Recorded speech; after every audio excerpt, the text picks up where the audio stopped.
Rushton. Rushton has worked all over the globe as a Japanese language teacher, a school principal, school improvement consultant, and also an inspirational speaker. And that's what he's going to do with us today. So he's going to inspire us. He directs a nonprofit called Next Vista for Learning. On that website, there is a free library of creative, educational, and service videos. Rushton holds a master's degree, in education and East Asian studies from Stanford University. And yesterday he told me he's even worked with our Concordia Lutheran or Concordia International School in Shanghai. So we've made a little connection there. He's also written a few books. I've really enjoyed getting to know him and working with him just a little bit and setting all this up. And I know you're going to enjoy him as well, as he is going to tell us all about, what great leaders, what leaders at great schools do better, tech, and inspiring one's team. So please welcome Rushton. Cool. Good to see you guys. Thank you very much for having me like as a part of your day. I hope that you're excited about sharing some ideas. And the very first thing I want you to do is move your hands towards that keyboard. I want you to add a number to the chat. You're like, what? Any number? Just a number, like 7.5? No. What I want you to do is on a scale of 1 to 10, where 10 is, I am really excited about new ideas for my school, honestly, like you really genuinely are. Or 1 is like, no, I lost a bet, that's why I'm here. So on a 1 to 10, where are you in terms of like at this moment talking about ideas for your school? 1 to 10, talk to me. I see 10, 10, 6, all right, good. All right, 9, 8, 7, all right, 10. Usually there's like an East German judge who's like 9.5, but, thanks, Stephen. All right, good. And wherever you are, it is my job to kind of get you in that space where you're like, I'm excited about those ideas. So if you're already at a 10, that's fantastic. If you're not, then no critique at all. I'm hoping that over the course of the coming minutes, you'll be like, hey, wait, that could really help me and my colleagues and our kiddos. I believe strongly in these ideas, but I want you to kind of be in that space of just saying, that's really helpful. That's not, I'm very much into, your thinking about where we are with this. All right, so in any presentation I give, you're going to see a lot of visuals. There are those who will present with lots and lots and lots of text on the screen. This is about as much text as you're going to ever see from me on a screen, and it's really just my way of saying citing sources is awesome. So if any of you came up through the ranks of the librarian and you're like, "Ooh, love this guy," then we know that's part of it right there. We can talk more about that too if you want, because I'm into such things. Nice to meet you. So as Laura said, I'm a former high school teacher. I'm a former principal. I was principal of a K-12 school. And then I was principal of an online high school in the early O's, which was an interesting time to be exploring the potential of the internet for education, because a very different set of offerings were available online at that time. But in many ways, it was one of the most intellectually stimulating experiences of my life, because the teachers and I were constantly sharing ideas and what could we make happen and what's possible. And those kinds of conversations are really powerful for how you think about what you do.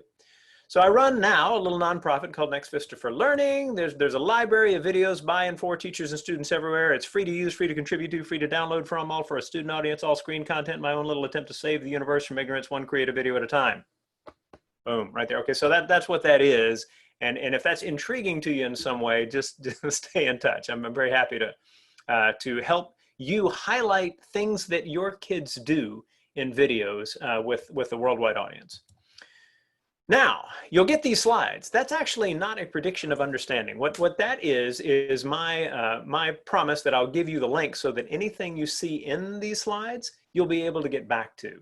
And it's just a Google slide presentation through a present URL. So you'll be able to get back to it as long as Google remains a viable company, which I'm guessing is more long-term than short. Okay, so I want to start with a story. So wherever you are, stop, here we go, story. And if you're like me, if you're sitting in the pew, right, and the pastor says, starts the sermon and, wah, wah, wah, wah, wah, wah, and if you're like me, I'm easily distracted. I'm like, ooh, pretty stained glass, right? And then when the pastor says, And then there was this man who, launching into a story. For me, that's a moment of like, boom, I'm paying attention. And I think that when we look at what we do, Dr. Andre Perry once described it this way, right? People don't attach to statistics, they attach to narrative, which is not to say statistics aren't important. Data is very important. But in terms of moving people in their hearts, it's the story. So let's talk about a story within a story. Let's imagine that you are in a local grocery store, and in that grocery store you do what I do, which is you aim to get into the shortest line, and you also do what I do. You end up in what is never, ever, ever, ever the shortest line, right? It's the one where something weird is going on up front, and they're calling in a SWAT team of grocery store people to like discuss it and like cast a vote and discuss the hanging chads and whatever they do, but you're locked in this line for weeks, right? And as you're there, somebody who unfortunately made the same choice in terms of line that you did is right behind you, and that person has a child in tow, and let's just say that kid is 5, right? And so you get to talking to this person because you've got weeks together, right? You get to talking to this person, and the person finds out that you are a leader of a school, and they're like, oh, which school? And you tell them which school it is, and they say, oh, really? We were considering that school for little Chris here. Tell me, what's special about your school? Now, this is actually a really, really big moment. When we talk about what it means to convey to someone else what is magical, inspirational, life-changing about a school, we don't want to blow it, right? Like this is not the time to like crank out with something like, well, you see, we really care for the kids. Great. That's great. That's great. That distinguishes you from all of those other schools where they don't care for the kids. In fact, what they do is they just traumatize the kids all the way through the day, right? You need something different when what you're trying to do is say, hey, this is what our school is. This is what happens at our school.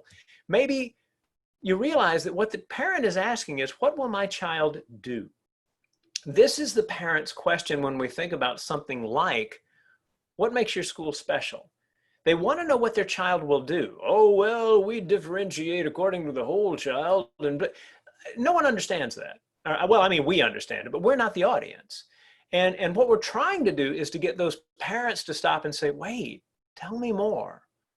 Tell me more about your school. Because there are families out there that would send their kids to your school if they knew the cool things that were happening there, but they don't. And so we have to kind of stop and say, well, how do we tell these stories? So for example, I worked at a high school in East Side San Jose in the 90s.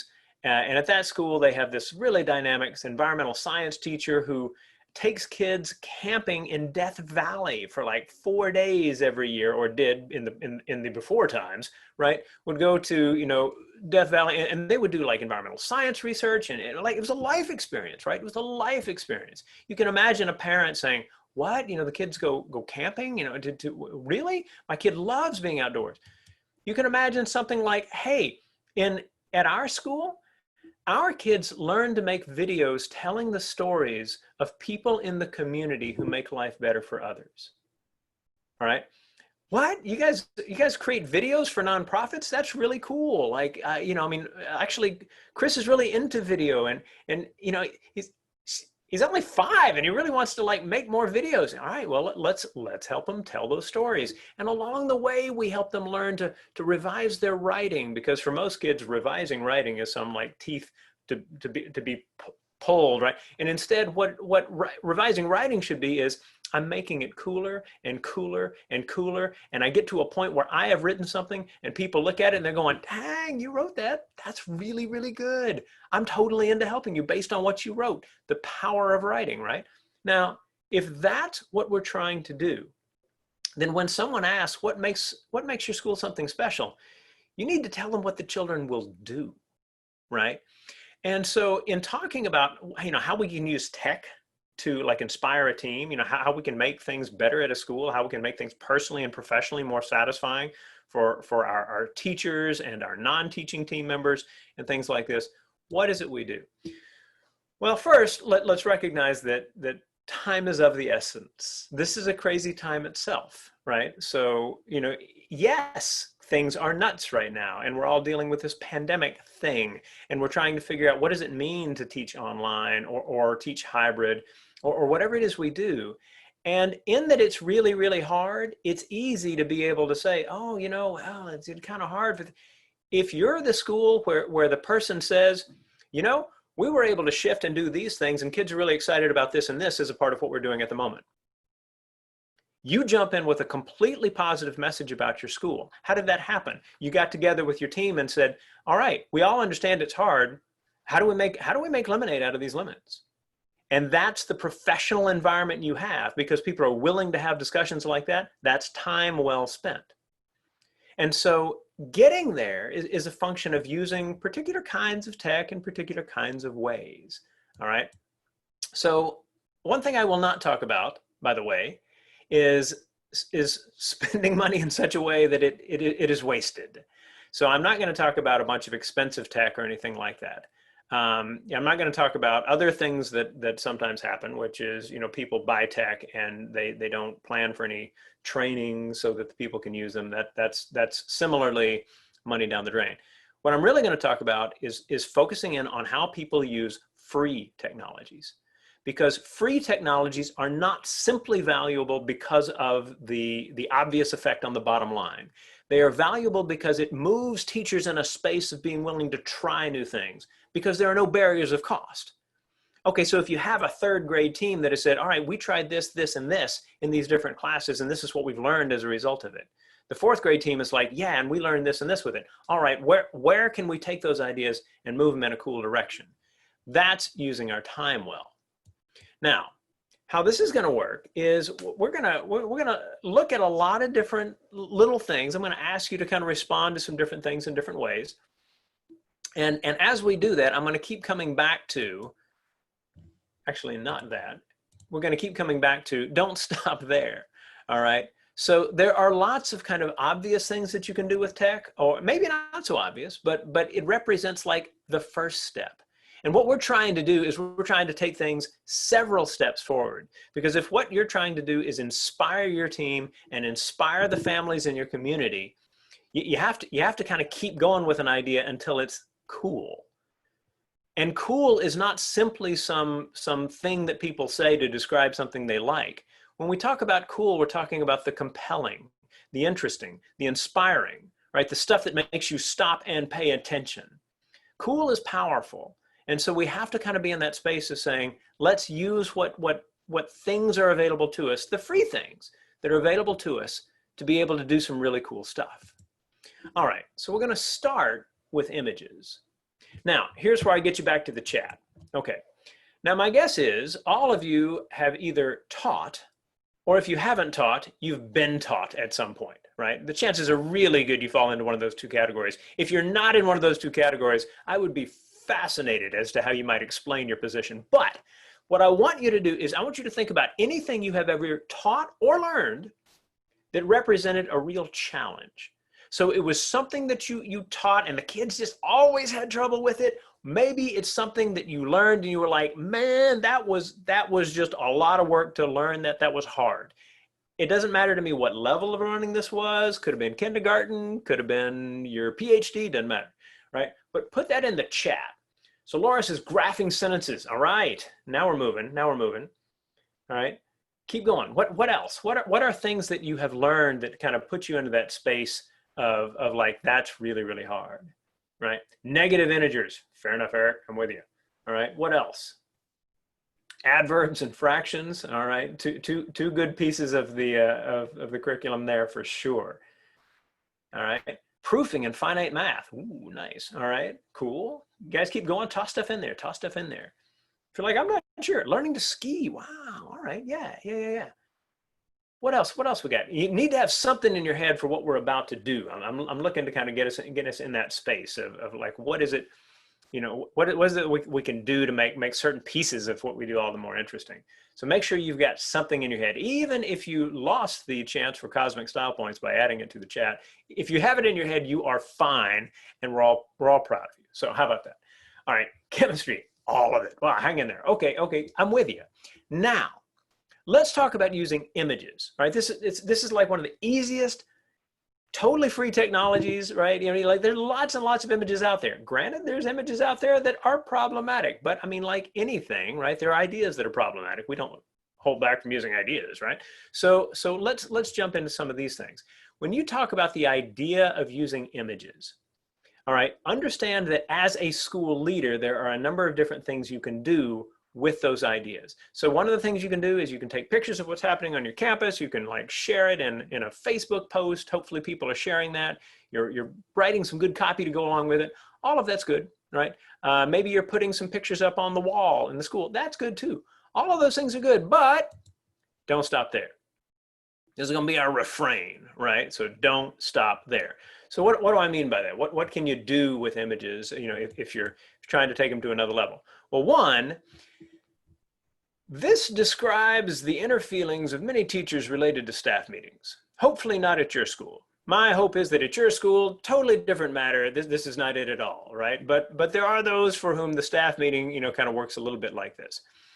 Now, I want you to imagine that the very first thing you do in your staff meeting is you're like, all right, so what I want you to do is I want you to think of one thing that you have taught or learned in the last week, and have that clearly in head. Tell your elbow buddy, right? And say, oh, well, it was a proofing, or it was adding fractions, whatever it was, right? Just something. And then you say, all right, now your job, everyone, taking a look at the screen, your job is to explain to your elbow buddy how that thing that you taught or learned relates to this picture. Go. Now, as I think is probably obvious, it is mathematically unlikely that the thing that came to mind for you was burying cars in the sand in order to spray paint them. That is just not mathematically likely. So the chances are we're now in this space of like, well, how does that compare? How do I draw a connection between that and learning to ski, right? Or negative integers or whatever it is. And you might be like, well, oops, sorry. Maybe what you're doing is you're kind of in that space of saying, well, negative integers. So the kid in the red shirt there represents 0. And as we go forward, those are the positive integers. As we come back, those are the negative integers. Oh, all right, now we're talking. All right, so we got something there. Learning to ski. Well, this may be you in the snow if you hit the wrong thing the wrong way, and that's just where you ended up. So the idea that they have a chance to creatively draw connections between something that is immediately relevant to them and something for which there is no obvious, and this is important, no obvious right answer. Because one of the things we do way, way, way too much in schools is we're just like, do you know the right answer? Do you know the right answer? Do you know the right answer? Do you know the right answer? Good, moving on. And it's like, check the box. Now, I get that kids need to learn to identify right answers for discrete problems. I get that. But if we are limiting their education to that, that's inspiring at a 0.2 out of 100, right? So what we're trying to do is get them to understand that they are capable of creative, complex connections that can be interesting and powerful and inspiring to others.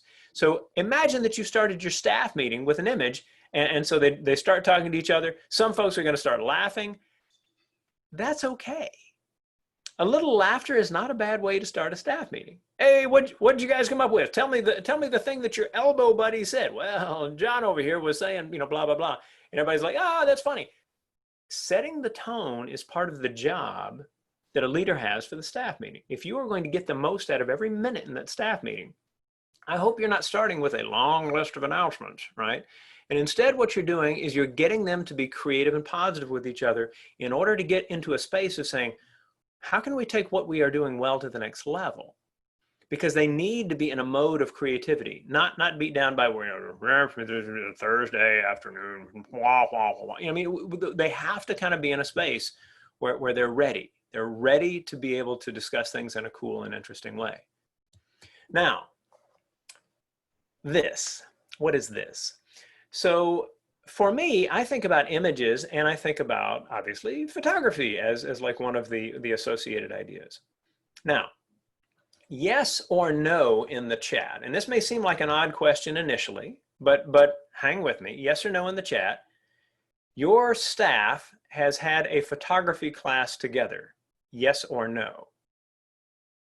If you would, please just add that to the chat. See where we are. All right. No. Eric says no. No, says MFAR. All right. All right. No. No. No, says Diana. Stephen, JP, Profilet, right? Robert says no. Okay, fair enough. Now you might say, look, the chances of anybody saying yes to that are kind of slim. Well, I have worked with a lot of schools around the world, and one of them, which I would say is one of the top 3 schools I've ever spent any time around at all, is a school called Parklands College in Cape Town, South Africa. And they had an issue that I would guess you have as well. Most schools have this issue, and they decided to address it in an interesting way. The issue is this: how do we get teachers to tell the stories of what happens in their classroom in such a way that we can share those stories with the community so that the community is more excited about what we're doing? On a 1 to 10, how important that is that for your school, getting teachers to tell the stories of what happens in the classroom? Now, I don't know how well you're doing it, but just how important is it to you personally? Where that's a 10. That's something that you think about constantly. 1, we never really think about that. And no judgment on any number you put in there, but just what is it, all right?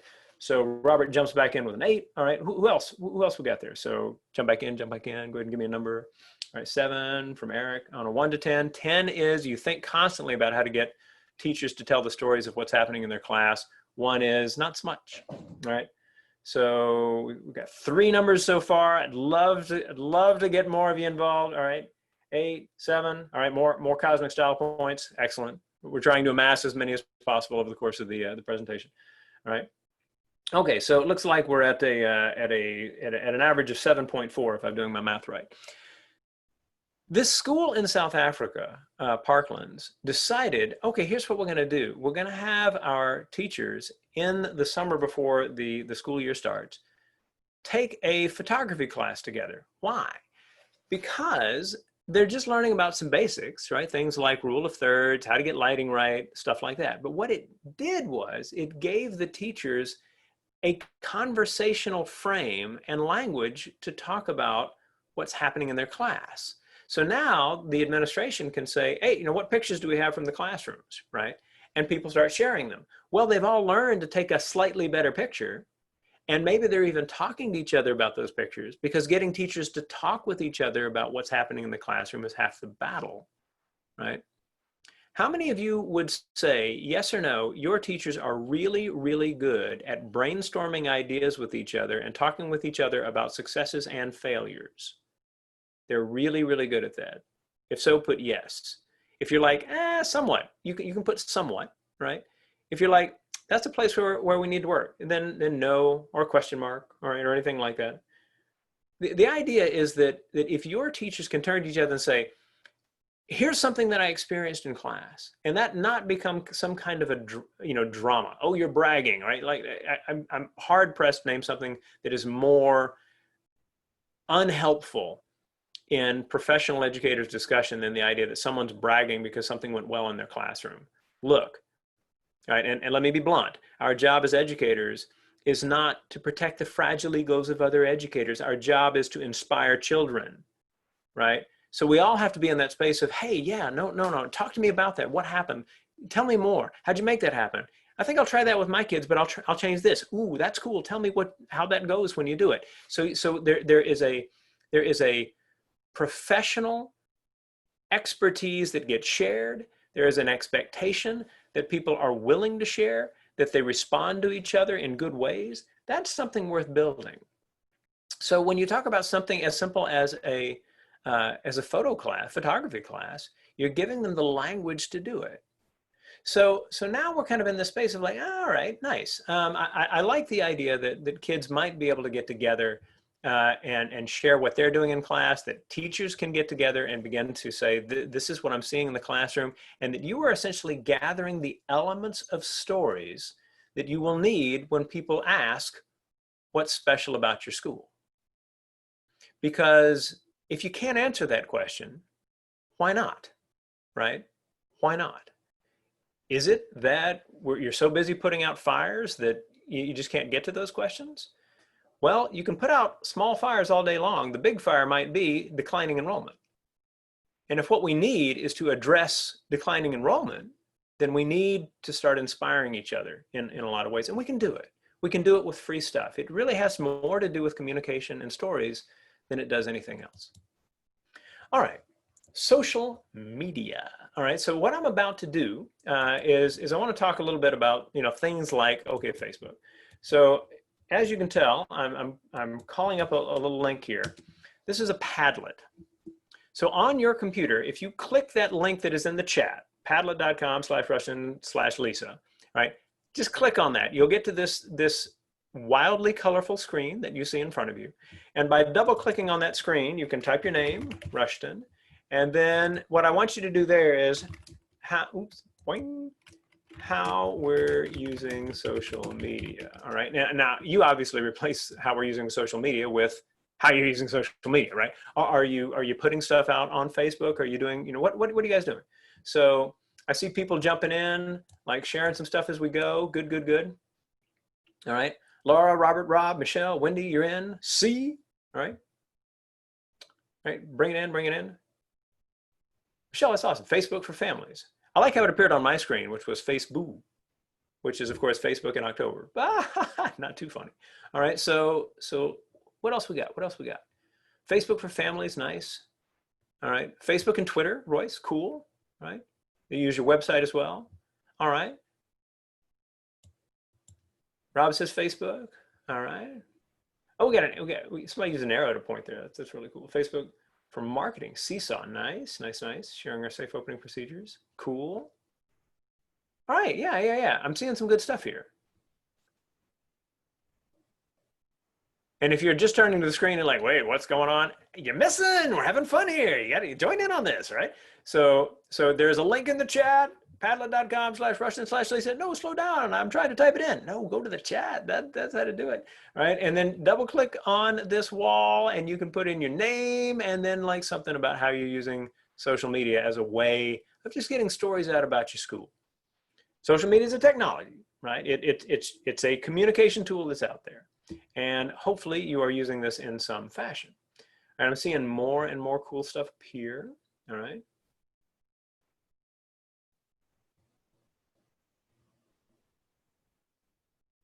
I would also be interested, by the way, in knowing what you have done in, say, Facebook or Twitter, either way. You guys are using a number of different things that for you was wildly successful. All right, so you put something on Facebook, and as a result of putting something on Facebook, it generated what? Was it a fundraising campaign? Was it was an audience that got quite large as they came in to watch, a play at the school? What was it that was wildly successful? Because as you can imagine, when we talk about, all right, we got the word out, it got shared by all of our families in this fashion. We had people we've never seen before in the community like step forward. Now we're talking about the answer to the earlier question, right? What makes your school special? Well, just a few weeks ago, we had this event where, and blah, blah, blah, blah, blah, blah, blah, right? Janet says pictures of kids in action. Nice, Janet, that's important, right? Because essentially when a parent looks at smiling kids doing interesting things, that's gold for letting them know about your school. Make sure they're pictures of what actually happens at your school and not stock photography. All right, good. Staff Saturday feature on Facebook and had so many comments with the oh, nice. So Wendy was essentially using this as a way to get comments or a conversation happening between teachers and others, maybe also outside the community as well, or outside the professional team, I should say. That's great. Helping parents see what is happening in the building when they can't come in. Right. There are certainly times when we don't want the parents in the building, right? I mean, just not all times, but you know, right. But sharing those stories so they feel connected. Right? The feeling of connection is obviously what's going to put them in the space of, do we re-enroll for next year? So very important stuff. All right, I see a lot of good things here. Nice. That's what we want, is to kind of be in that space where we're saying, all right, so how does this work? You know, how does that work? You know, how do we use kind of these different tools? So getting word out on something like Facebook is important, but back to the refrain, don't stop there. Okay, so if we're not stopping there, what are we looking to do? So I want to show you a video. Now, because I am going to show you the video through Zoom, quick techie moments for everybody, right? Showing a video through Zoom is a bit of a choppy experience, typically. If you're going to show a video through Zoom, one that doesn't have a lot of motion in it's probably a good choice. Depending on how you handle audio on your computer, this might be an issue as well. Now that we have passed the techie moment, I am going to say, I'm going to just play this video and I'm going to turn my microphone so that you can hear it okay. But this is the Franklin Minute. You're like, what's Franklin? Franklin is a community in Indiana that I've worked with. And one of the things we decided was, hey, we should have regular short videos that tell what's happening in our schools. Like, because it's a set of schools, right? So here we go. Guys, get ready for the Franklin Minute. This is a video from about a year ago. Here we go.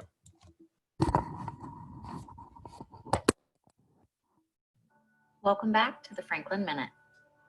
We were excited to again host students from our sister city, Kuji, Japan. They've been able to spend time at CBIS, the middle school, and the high school. Middle school students enjoyed hearing about the differences between school in America and Japan. The students from Kuji provided different demonstrations of activities like origami, and then visited our Mats for the Homeless group and got right to work. The Lady Cubs basketball team traveled to Whiteland this week to help the Special Olympics team with their practice. Students in Mrs. Ramey's class became detectives who were trying to solve the mystery behind the missing colony of Roanoke. The students came up with several different opinions as to what happened. The first ever girls' state rankings for wrestling have been released, and sophomore Lainey Clark is ranked second in the state. She will compete tonight in the girls' regional. Students at Northwood learned about energy this week in STEM. They also learned how to be great teammates and to persevere when the problem gets tough. Thanks for watching the Franklin Minute.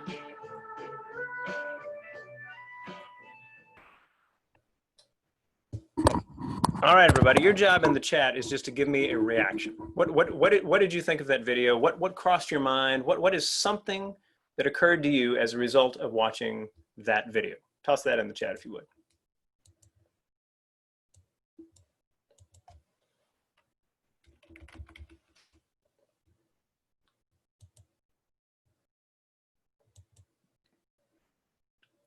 All right, I love the first two things that popped up. Brevity and we could do that.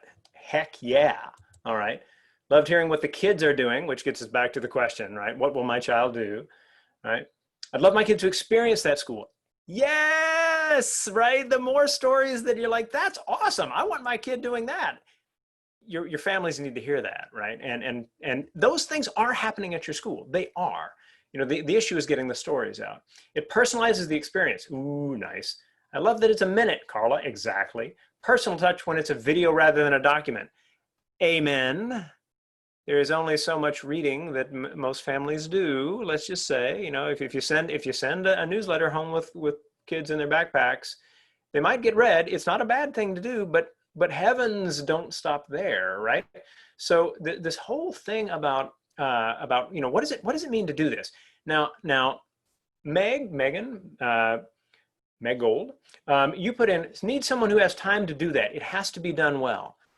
I'm going to take a couple of minutes to show you how this is done, because this is the kind of thing where once you know how it's done, typically people are like, wait, holy poop, that's interesting. All right, so get ready. So what I'm going to do is I'm going to do a little Zoom thing, which is to go to new share instead of stopping and sharing and going to a new thing. You can actually just kind of share a different thing. So I am now sharing a different thing. Some of you just learned a cool Zoom trick. Added bonus, no extra cost for that. So it's all good. So now take a look. Take a look at where I am. This is Adobe Spark. It is free. It is a free tool. All right. And what it looks like is it looks like PowerPoint. And you're like, what? You got me all excited. That looks like PowerPoint. I started PowerPoint in the late 80s. Time out. All right. So what this is actually a tool that puts a video together, and it's really easy to use. I will show you. So for example, you know, let's say you are all about St. Louis. Woo! All right. Now I'm going to make the text a little bigger. Fine. And then you're going to add another little bit here. And I'm going to say, all right, give me an icon. And I'm going to say, do a search on St. Louis. And so like icons, you know, imagine an arch. How surprising is that? Ooh, I like that one right there. Hold on, let's switch that one. That constitutes kind of fun. All right, so we're going to go with that while it's figuring itself out. What I'm doing is I'm just pulling in different pieces that can become part of a video. I do this again, and I say, all right, give me a photo. It searches on St. Louis because that was the last thing that I searched for, right? And that's sweet. Anyway, so you know, stuff like this, where the idea is just to kind of get people in a space where they're looking at visuals. Now, in the last, 60 seconds, I've created these 3 slides. Now, what makes this particular tool magical is this little dude right here, right? The little red bit right. So I'm gonna click that, and I'm gonna click and hold, right? Today, we're talking about St. Louis. St. Louis is not just cool because it has an arch, it's cool because it has our school. And at our school, kids use digital media to tell stories about all kinds of amazing people in the community. And why shouldn't kids be changing the world with their ability to tell stories? I like that it says keep it short when it comes up right there.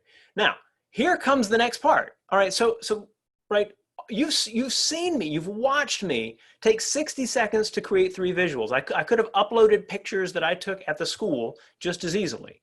I've recorded my voice. This is what it has done while you were watching. All right, here we go. Today we're talking about St. Louis. St. Louis is not just cool because it has an arch, it's cool because it has our school. And at our school, kids use digital media to tell stories about all kinds of amazing people in the community. And why shouldn't kids be changing the world with their ability to tell stories?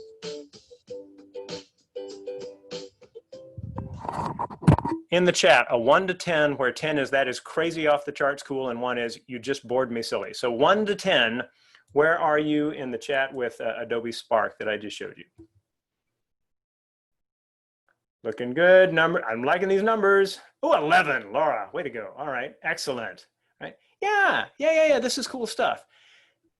Guys, one of the things, I mean, like I could spend more time talking to you about Adobe Spark, because why wouldn't you? I mean, given how cool this thing is. But the main point is this thing back here, the Franklin Minute, they used exactly the same tool to create it, the free version of it. So it's not as if somebody is spending Wednesday to Friday putting this together. That's not it at all. Essentially, the teachers are learning to send a picture and like a sentence.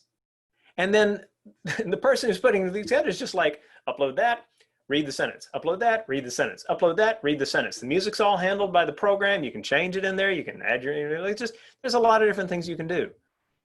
This is like 30 minutes of work. Now, for a lot of people, that's a bit of a moment. Wait, it's that easy to create a pretty cool looking video? Yes, it is. There are so many easy technologies. Think about the way technology works. If your idea of creating a video is like Final Cut Pro, which requires, like 16 years of engineering study at tertiary and postgraduate level, whatever it is. No, right? Of course not. Of course not.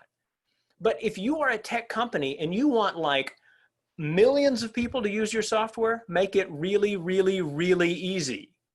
And that's the software that sticks around. Those are the sites, those are the apps that stick around because people are like, this is really easy. Yes, and that's important. Because if we're going to tell our stories in a compelling way so that the community is like, I love what's going on at that school, we have to have tools that are easy to use. But even more important, because we have tools that are easy to use, we actually get our people into a mode of sharing the stories in the classroom so that we are actually pulling these stories together because people actually now have a frame for working with them. This is important, right? Like I said before, there are cool things happening on your campuses every single day. So one of you had like 30 something kids in your school. Cool stuff happens every day, right? I would actually go to the trouble of saying that every member of your staff does something cool at least once a year, maybe by accident, but it happens, right? And you should celebrate those moments when they occur, right? And if this teacher's like, back in the day, if that teacher can be like, well, the kids really like this one thing, it's like, make a story out of that. Make a story out of that. If you're going to allow a teacher who's freaking out because the switch to online learning, if that's what you're doing, has made that person feel like a first-year teacher again, an experience they did not want to go back to, right? And they're worried that strengths that they have developed over years are things that they have not been able to draw upon in this very different environment. What we do is not say, look, you have to learn a bunch of new things. We have to say, what we need to do is tell the stories of your strengths and your kids in new ways. And we can do that together. And tools like Adobe Spark, there's a lot of them. There's a lot of them. Because you see this, and my guess is that every last one of you were like, gonna be using that? That's good, right? And for good reason, right? It's easy. And I'll help. What? You'll help? I'll help. For free?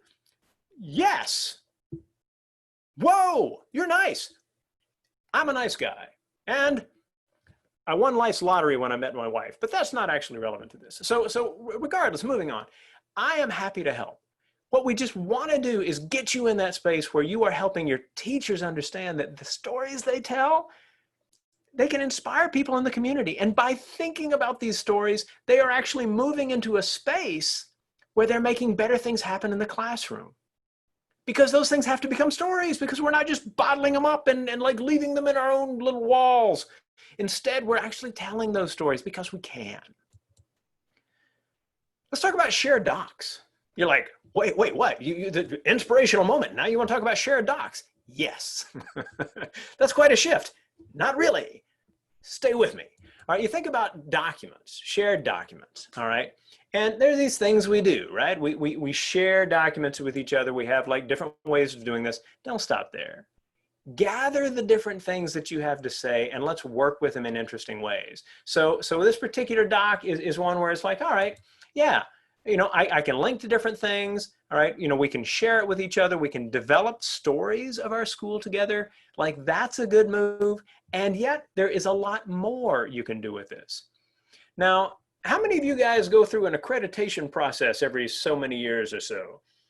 That should be everybody. That was an "Are you paying attention?" question, of course. All right, so yes, you do that. And it's fun, isn't it? It's a blast. You love it.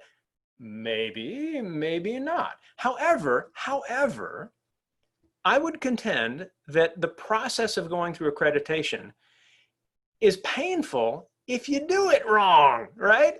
If instead you're like, hey, no, what we're going to do is we're going to take a totally different approach to this. And we're going to gather the stories, because the stories themselves are going to be useful to us way beyond somebody being like, all right, yeah, it appears you got 4.2 on our scale. No, really what we're trying to do is we're trying to bring in these stories to inspire families.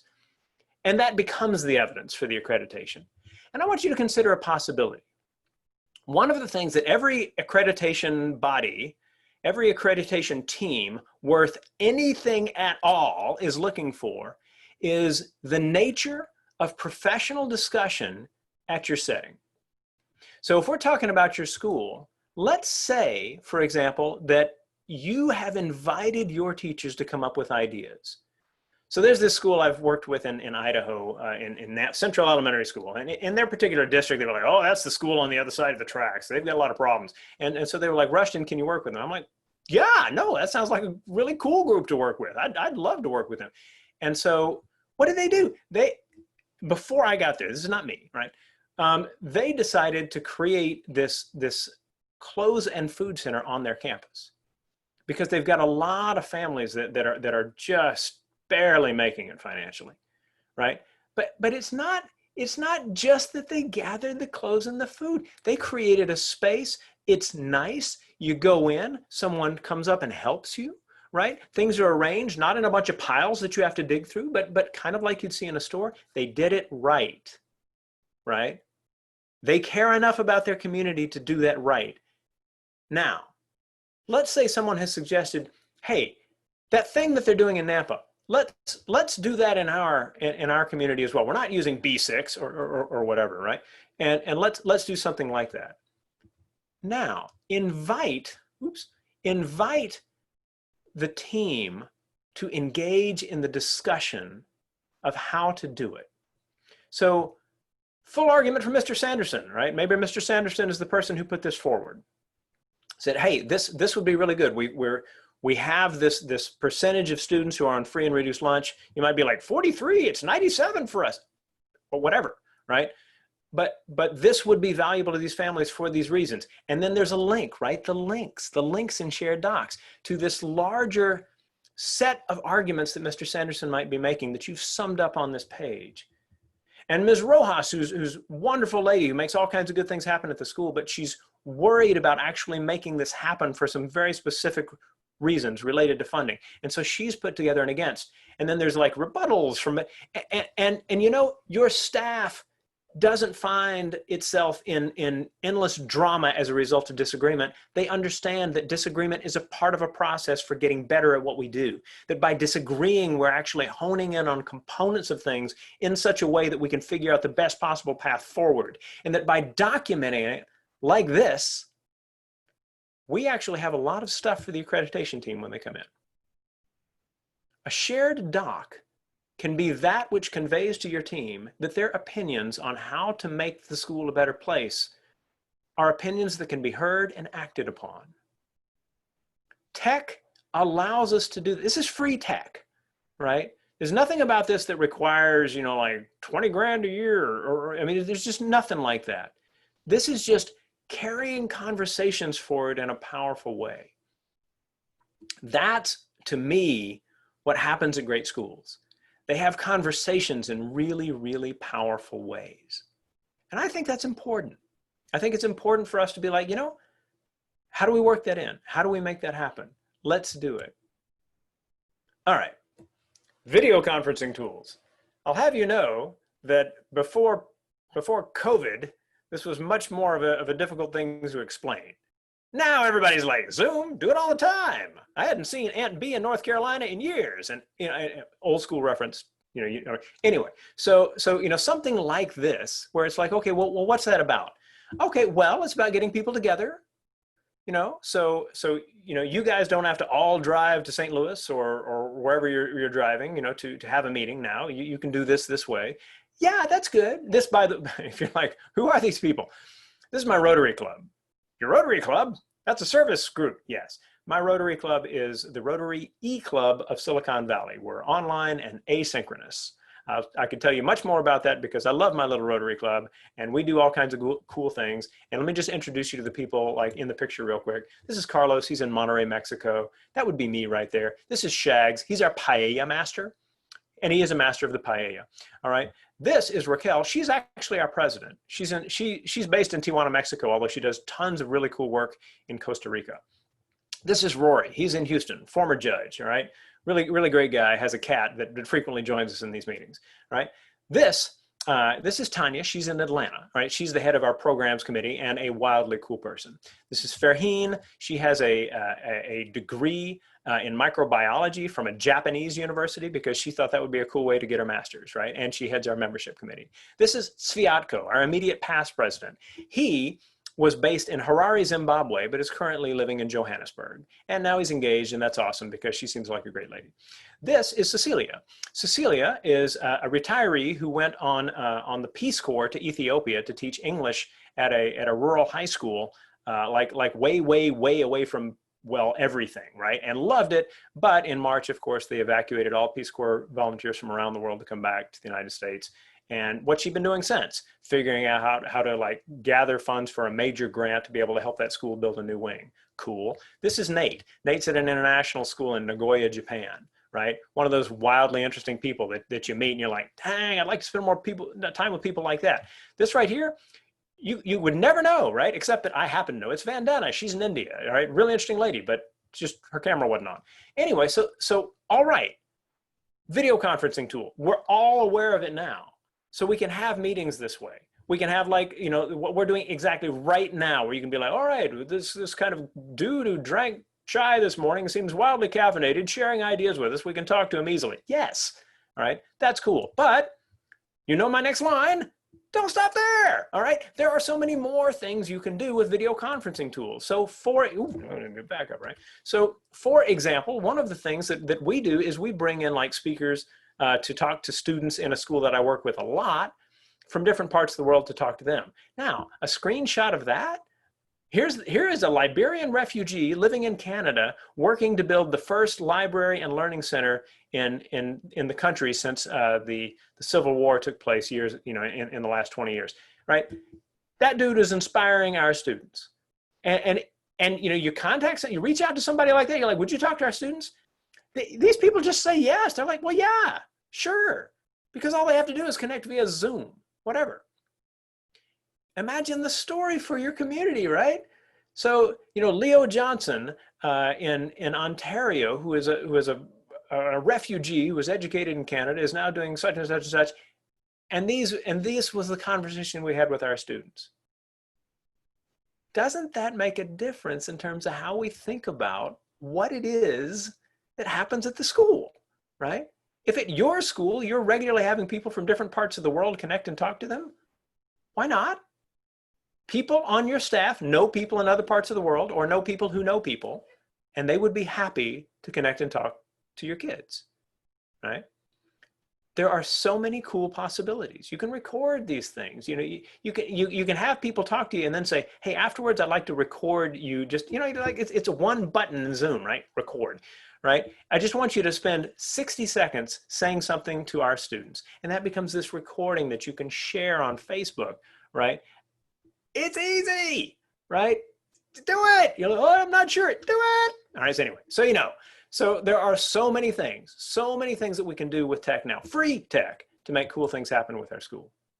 And given my introduction and my little nonprofit related video, you knew this was on the way. All right. So let's talk about ways of using video.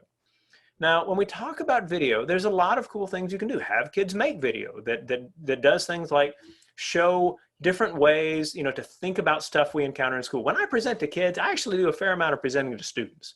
Right? One of my main messages is this. All right, so kids, have you ever been sitting in class and the teacher said, blah, blah, blah, blah, blah, and you thought to yourself, I have no idea what this teacher is saying?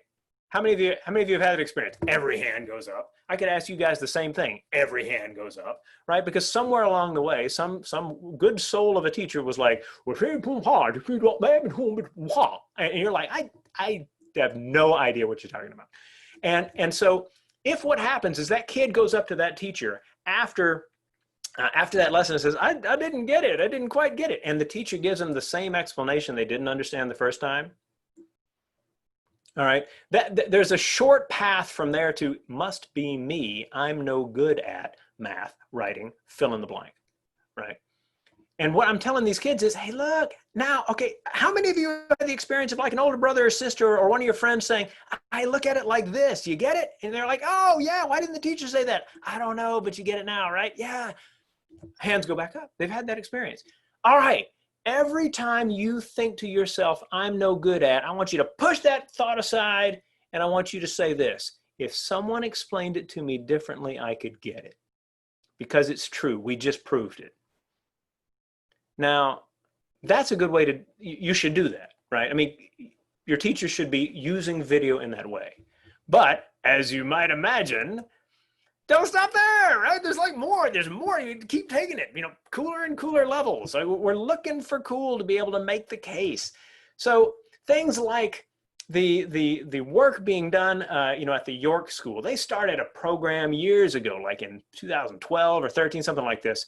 There's this guy, Kevin Brookhauser, who wrote a book called The 20 Time Project, built on, like what they do at Google, where the idea is that every full-time employee is supposed to take 20% of their time to do something cool and interesting. You're like, wait a minute. At Google, they did this? You've probably heard about this, but if not, this is news, right? All right, so yes, they did. Why would you throw away 1 day in 5 or whatever, or the equivalent, to have people do this? And the answer is because the inspiration that comes from what they do launches amazing things. So, for example, there are all kinds of Google things that came out of 20% projects. And it's things like this. All right, so use that 20% time to come up with something really, really cool. And if you think it's something that could be good for the company, let us know and you can pitch it to us. And they got a team and you can go in and you can be like, so, all right. So we're thinking, right, that lots of teachers are using these Google tools, and we can actually help them share ideas with each other by creating the Google Teacher Academy. And we'd bring people together. We can give them some swag and stuff like this, but also we'd give them the ability to learn from each other and to connect with each other in powerful ways. We're going to call it the Google Certified Teacher Program. And somebody sitting around the table is like, damn good idea. Hand over the checkbook. Let's make this bad boy happen, right? Or whatever they said. Probably didn't say that, but whatever they said, they did it, right? So the Google Certified Innovator Program is that. There was this particular woman, Kristen, right, who came up with that idea and pitched it as her 20% time project. And now thousands of teachers representing millions of students around the school, around the year, that would be around the globe, took me a while, all right, are doing really, really cool things as a result of those connections. And it's worked out for Google, let's just say, as well. I mean, we could talk about that in more detail, but you get the idea. So Kevin writes this book about, the 20 time project. I'm going to do another thing where I'm going to play a video for you. There's a little more movement than in the last one, but just see what you can catch out of this, right? So these are students talking about their own 20% projects, 20 time projects. So what they've done is they've taken something that's really important to them and developed a project out of it. So let's take a look at what this is like. Here we go.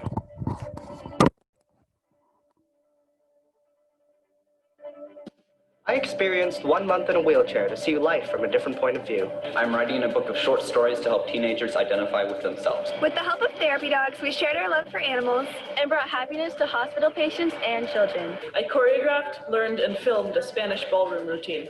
I cut sugar out of my diet to bring awareness of the epidemic of diabetes in America. I wrote, directed, and produced a dramatic horror on teenage revenge.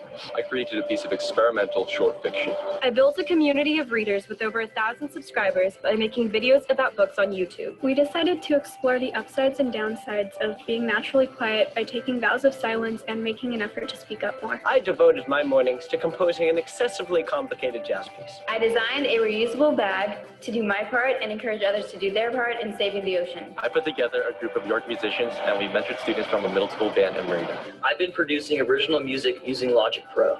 I published a children's book for 3rd graders. We brought our voices together to celebrate the elderly in our community. I taught myself my native language in order to connect with my Armenian heritage.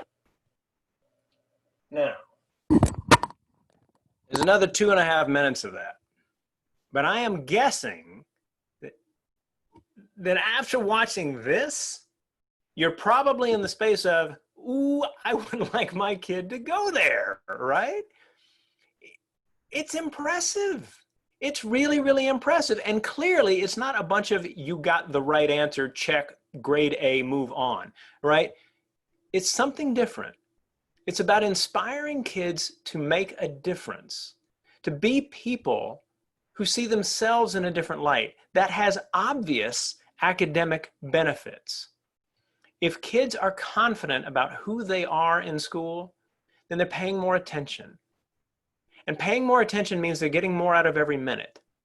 One of the huge errors that we make educationally is we talk about minutes. I barely have enough minutes to get through the curriculum as it is, and you want me to add what? Right? That kind of thing.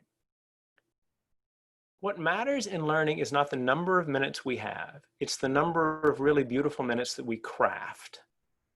That's what matters. And that's what becomes the stories. And the stories become the conversation. And the community rallies around stories. That is what we should be doing.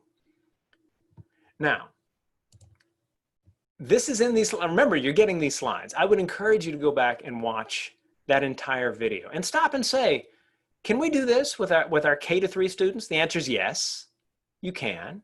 It might be a little different. It might be that the group is taking on a particular challenge, like Nampa, that Central Elementary I was talking about before.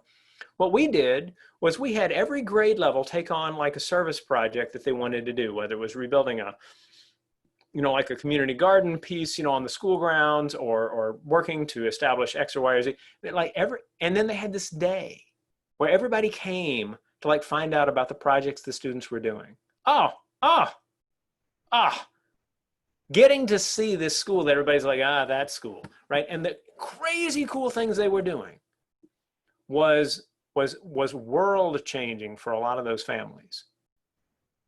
It is not rocket science. It is just a matter of having a vision that says, we will tap our people's strengths. And our people means our teachers, our non-teaching staff, and our students. And we're going to tell their stories in a way that allows people to understand the magic that can happen at a school when people go to the trouble. Now, I have other things that I think are valuable for this. So, for example, what I want you to do just for a minute, I'm going to send you this link. It is at this point a big ugly link, although there's a tiny URL that can make it a lot easier to get to right here. I'll put that in the chat for you. All right. All right, and this goes to everyone and send. I want you to take like 30, 40 seconds and just look at the titles of the videos on this page, right? So there's 24 video titles. These are all videos created by students about how to explain something perhaps, that they might encounter in school. Maybe it's a stop motion piece. Maybe it's a video about, different kinds of artwork. Maybe it's something that's downright, CTE level. There's one in here, I believe, how to change a flat tire. It's actually a really clever piece, in terms of camera angles and things like this. Just take a quick look and understand what this is. This is a set of examples. Yes, I see that. It's a set of examples that is designed to help kill monotony. What do you mean? A lot of teachers make the mistake of saying, all right, guys, we're going to do a project. Maybe it's a video project, maybe it's a PowerPoint project, whatever it is. And here is one example of what I think is a good way of dealing with it. Now, what do the kids do? They all try to mimic the one. But what if they have a whole set of examples to take a look at, and it's part of what they do to like look at the different ones and talk? It's like right there at the top, right? What are the strengths of this particular video? What are the weaknesses that you see? What would be a completely different approach to doing this? And maybe in your upper grades, how would we validate the information that we find in it as well? And the goal becomes to get kids and like, I want to do my video like that, so that kids are essentially bringing a lot of creativity to what they do. So rather than everybody making a PowerPoint or even everybody making a Spark video, people are using different things. Their job is simply to show their learning in creative ways, which is actually the least techie piece of it at all, because now teachers are only required to take a look at the scripts. This is your script. Let's talk about these pieces. All right, you're ready. Start making your video or whatever it is that you're doing. And because as the teacher, you're not saying, make it using this tool, which is how many teachers work, they're now off the hook for actually how they do it. Oh, but what if the kids don't have, all right, fine, let them make a poster. That's fine. Whatever. As long as they get a chance to kind of bring their own interests and passions into it in such a way that people can stop and other kids can go, that was really cool. As a teacher, when I first started doing video projects with kids, The very first time that we were like, all right, everybody, we're going to watch the videos you make. They were all excited. Ah! I'm like, man, less sugary cereal for you. They're like, are we going to watch them? Yes. All right. And then we watched them. After every video, the kids were like, that was great. That was cool. They were talking about each other's videos, right? And I'm sitting there going, oh my goodness. Where was all this quality before? And of course, it was locked into too restrictive a way of asking them to perform, right? That's where it was. And how many of these kids in doing stuff for school get a reaction from their peers of, that was great, that was cool? Not nearly enough. Because those are important moments in a kid's life when people are like, I love what you did. And it's genuine. It's not a teacher like, you did a great job, here's a sticker. And there's nothing wrong with that. But when their peers turn to them and go, how'd you do that? Those are moments of confidence and power. So feel free to use this, right? You know, with your team. Feel free to use it as part of a staff meeting where you know, teachers take like 3 or 4 minutes to watch a couple of these videos, any two, and then they talk to each other. What do you see? Could our kids do that? What if your staff meeting is about possibility? What if that's how you do your meetings? That becomes a different experience for everyone, including, by the way, you, right? All right, let's keep going. All right. So we do an annual contest called Service via Video. And we ask students to make videos about nonprofits in the community that help others. If you're like, ooh, that would be good for our kids, stay in touch. I'd be happy to work with you on it. It'd be great. All right. I've got another video here that I'm not going to have you watch at the moment, in part because it just chokes me up every time, frankly. All right. But man, it's a beautiful video, and it's about this guy, right? This guy, he's the custodian at school, right? And he is respected and loved. And this video tells that story. And it's a reminder to us that every member of our team, whether they are teaching, or they are cleaning, or they are serving food, or they are driving a bus, plays a role in making sure that our schools are places where kids develop creative confidence to be people who can make a difference in their communities. And I hope you will watch it because it is a really beautiful, beautiful video. Now, what am I pointing to right now?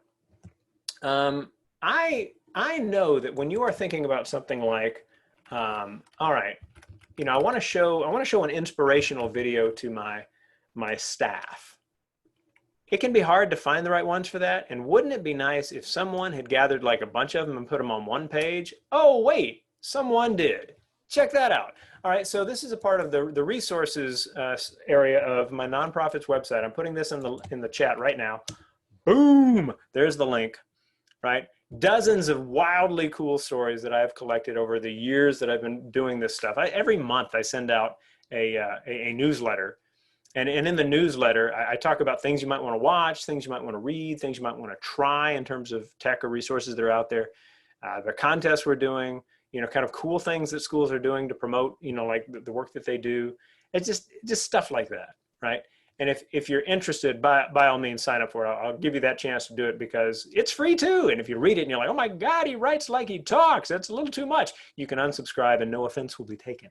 All right, but you know, there are just really, really good stories here that can move your staff. If your staff is in a place where they're kind of jaded, they're kind of tired, they're kind of exhausted, a good story can get them back into that place where they will talk about possibilities.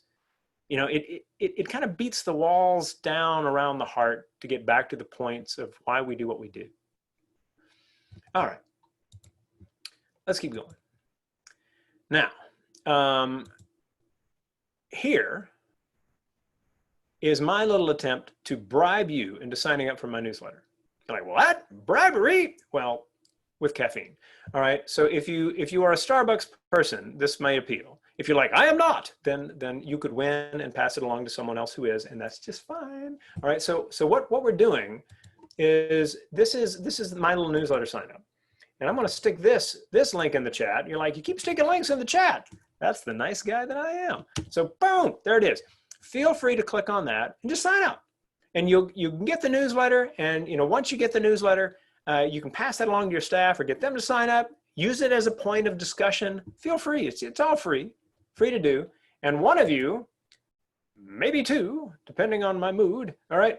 We'll get a Starbucks card, $5. You're like, $5? That's it? Look, I'm a nonprofit, right? It's better than getting hit by a truck. But feel free.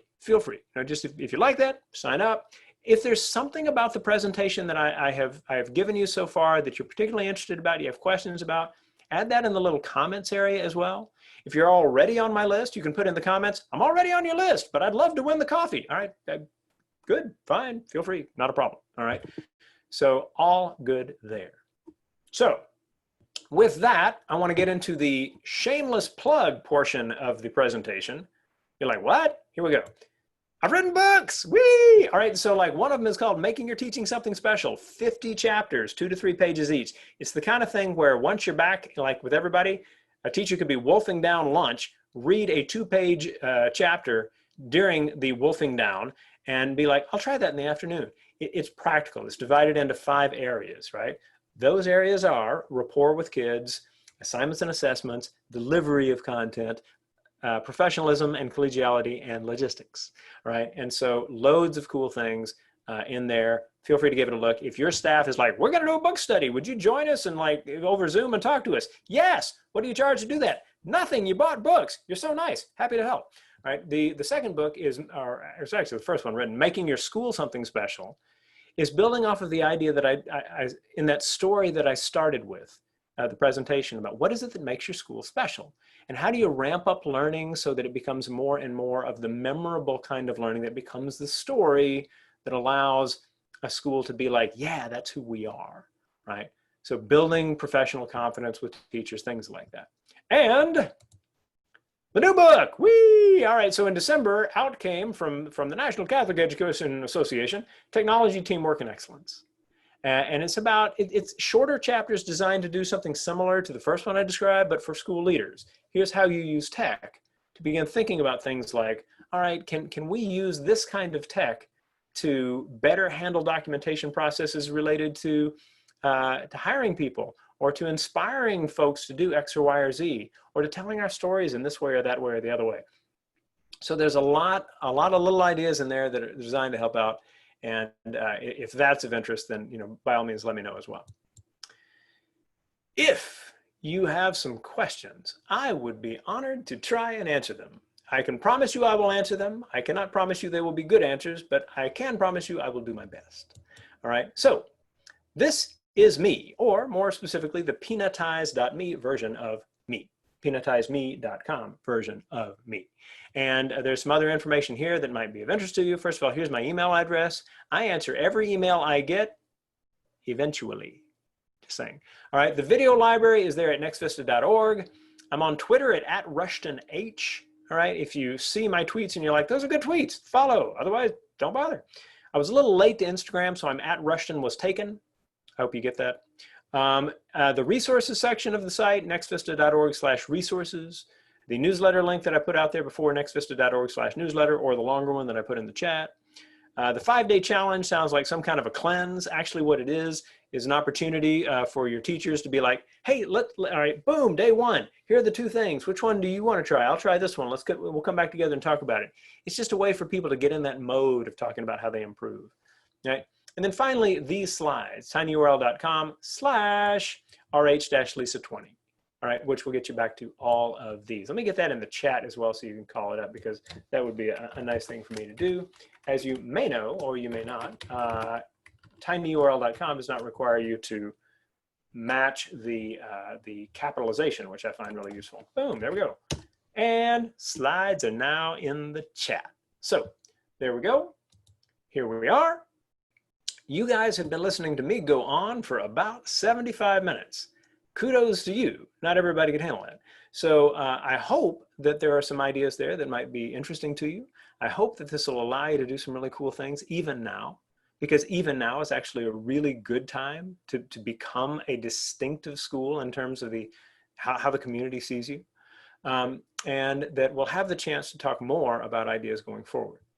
So with that, I want to hand it back to Laura to navigate how we'll handle Q&A. It doesn't really matter to me how it happens, Laura. Just however the spirit moves you works for me. Sure. Well, so there aren't any specific questions asked yet in the chat, but Rushton, as you and I have visited the last couple of weeks, you mentioned possibly like the services that you have to help schools. So now that they've experienced your enthusiasm, like who wouldn't want to have you work with their teachers? So can you tell us maybe a little bit what that might look like if they were interested in having you work with their school? Oh, absolutely. Thank you for that. That's what runs my little nonprofit. So I'm very happy to speak to that. So yeah, there are a lot of little things I'll do for free because why not? Let's make the world a better place. But if you're like, I really want to work with my team on kind of an improvement plan of this kind or that kind. I want to work on getting my team rallied around a particular theme or idea, over the coming months.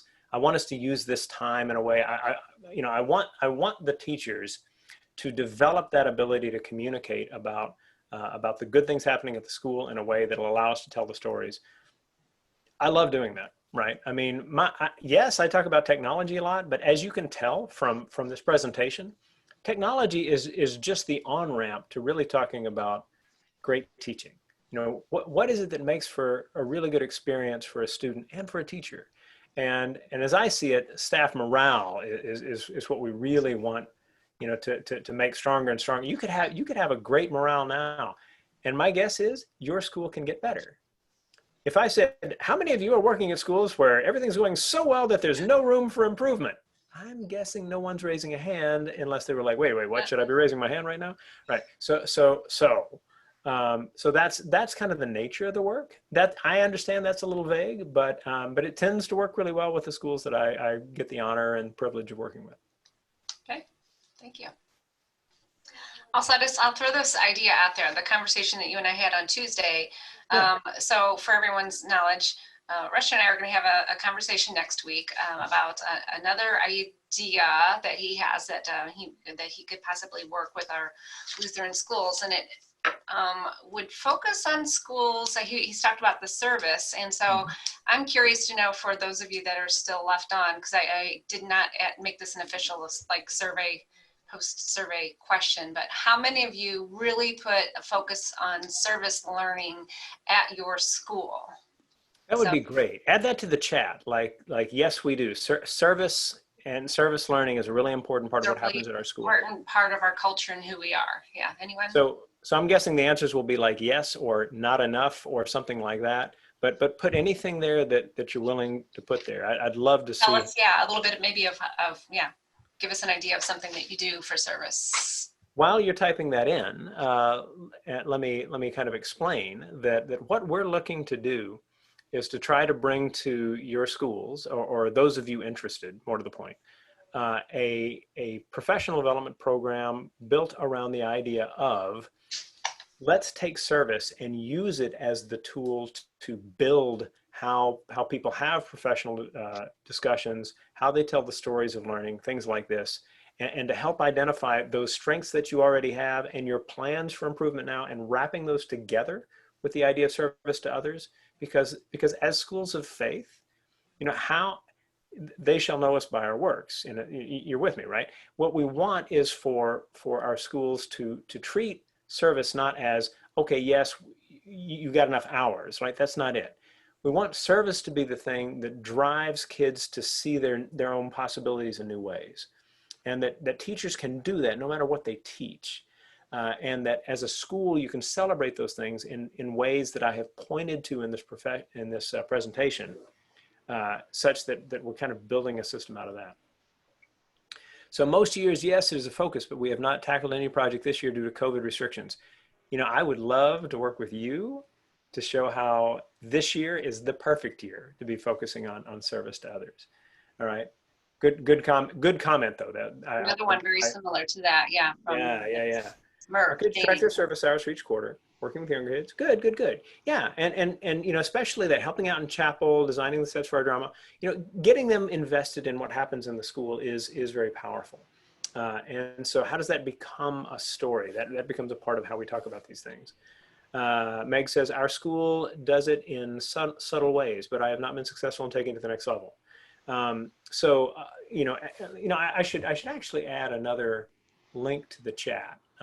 Give me a second to call this up, because it is one that I think might point in a really good direction. So this link in the chat right now is to the, it has the 15 videos that students have submitted that have won our annual service contest.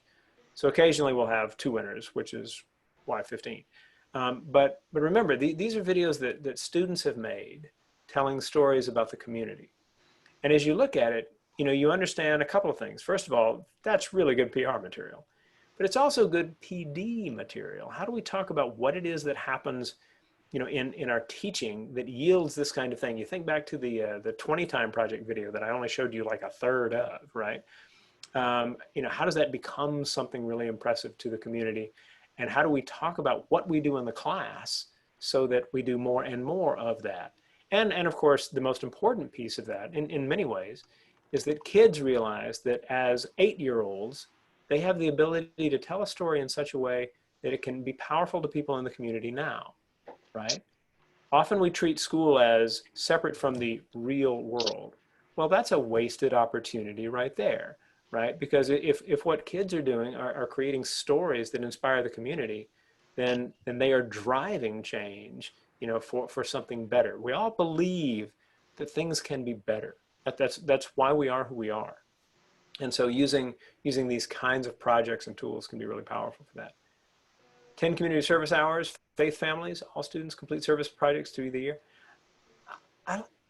I'm really intrigued at the faith families piece. I love the idea that there is an effort to bring perhaps families into a service process. So that's really cool, Eric. Thanks. And Wendy commented that she needed, she's looking for some out of the box, and not just for you, Rushton, but for the group, I would say some out of the box ideas to implement during this COVID time. If anybody has anything that they can think of. Well, heck yeah. So in addition to the stuff we've talked about in terms of like video stories and stuff like that, I mean, the chances are really, really good that there are people in your part of Missouri, in southwestern Illinois, right, who are elderly and are not getting to spend time with people that they love. And what if your school connects with you know, facilities for the elderly so that your kids are taking time to Zoom in and talk to them, right? Why not? Why not? Yeah. Right. You know, this is that kind of moment where by simply saying, let's work that in. And you know, you're going to have people who are like, no, but that takes time. Yes, but it's time that the kids will remember, right? The extra chapter of the, you know, of the textbook, it may or may not be that which you know, drives a kid to a successful future. But having the chance to learn that they can be of personal value to somebody else. So there are lots of possibilities, and I think that that as you build a certain kind of discussion atmosphere, especially in staff meetings, about what's possible, and people begin to learn to act on it, you've probably got a few people on your staff who are like, rah, rah, rah, you know, I mean, David Downer, right? And you know, they think one of the interesting things about them is they're often kind of in the space of everybody's thinking it, I just said it. And it's like, what you need to learn is that no, not everybody's thinking it. Matter of fact, a lot of people are thinking, oh, here you go again. And instead, they get excited when they hear about something like the chance for kids to talk to the elderly, right? And as they see excitement around the room, anything that kind of like quiets down the whining, because there are people who whine, oh, not at our school, really, great, right? Instead, you know, it's just more like, hey, look, there are things we can be excited about. And by choosing to focus on those things, we're making everything better. We're making things better for the kids, for families, you know, like understanding what it is we do, and for each other. You know, just we want to come to work in places where we're like, I love the things that these people do. I love that I get to work with them, right? And that they're referring to everybody, not just the teaching staff, everybody, right? You can have every adult on that campus be part of something special. Right. All right. Well, thank you. Any other? There are no more new comments, so I think we'll wrap this up. Rushton, thank you so much for your time with us today. It's very enlightening. Lots of great ideas. Yes, I see some applause. Cool. Yay. Yay. Yeah. All right. Thank you guys. It's a pleasure to share these ideas. I believe that there are schools all over the world that with a little push here, one idea here, oh, there's this easy tool here, you know, over here, you know, can take what they're doing to the next level or higher. And so it's an honor to get a chance to share it with you. I hope we'll have the chance to work together again. Okay. All right. Thank you. All right, so to all of our LESA members,